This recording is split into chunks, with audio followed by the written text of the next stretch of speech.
السلام علیکم ورحمۃ اللہ وبرکاتہ۔ محترم عزیزوں اور دوستو،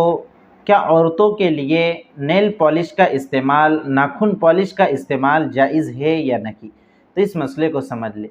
یاد رکھیے ہمارے خواتین اور مائیں بہنیں اس مسئلے کو غور سے سنیں کہ عموماً مارکیٹ میں اور بازاروں میں جو نیل پالش ملتی ہے، ناخن کی پالش ملتی ہے، وہ عموماً ایسی ہوتی ہیں کہ جس کی وجہ سے ناخن کے اوپر تہ جم جاتی ہے، اس کا کور چڑھ جاتا ہے، جس کی وجہ سے وضو اور غسل صحیح نہیں ہوتا۔ اس لیے جتنا ہو سکے نیل پالش سے احتراز کرنا اور اجتناب کرنا بہتر ہے۔ اس لیے کہ اگر نیل پالش ایسی ہے کہ جس کی وجہ سے ناخن کے اوپر تہ جم جاتا ہو اور کور جم جاتا ہو اور وضو اور غسل میں پانی اس کے نیچے تک نہ پہنچتا ہو، تو پھر ایسی صورت میں وضو بھی صحیح نہیں ہوگا اور غسل بھی صحیح نہیں ہوگا۔ جب وضو صحیح نہیں ہوگا تو آپ کی نماز بھی صحیح نہیں ہوگی، آپ کی عبادت صحیح نہیں ہوگی، اور اگر آپ کو پاکی کا غسل کرنا ہے، فرض غسل کرنا ہے، تو آپ کا وہ غسل بھی صحیح نہیں ہوگا، تو بڑا مسئلہ ہے۔ اس لیے ایسی نیل پالش جو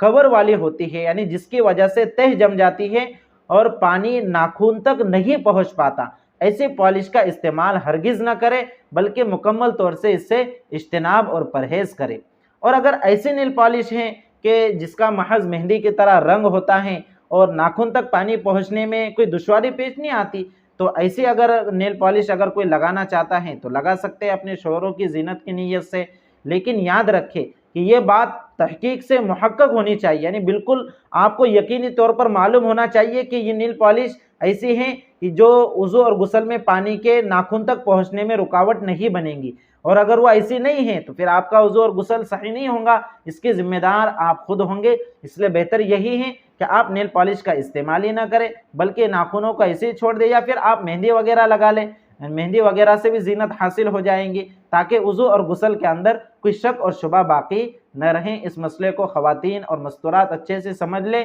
اور دیگر بہنوں تک بھی اس مسئلے کو پہنچائیں، تاکہ انہیں بھی شریعت مطہرہ کا یہ مسئلہ معلوم ہو جائیں۔ اور اگر آپ کو کوئی اور مسئلہ پوچھنا ہے تو آپ کمنٹ باکس میں کمنٹ کر کے مسئلہ پوچھ سکتے ہیں، انشاءاللہ آپ کے مسئلے کا تحقیقی جواب دیا جائے گا۔ والسلام علیکم ورحمۃ اللہ وبرکاتہ۔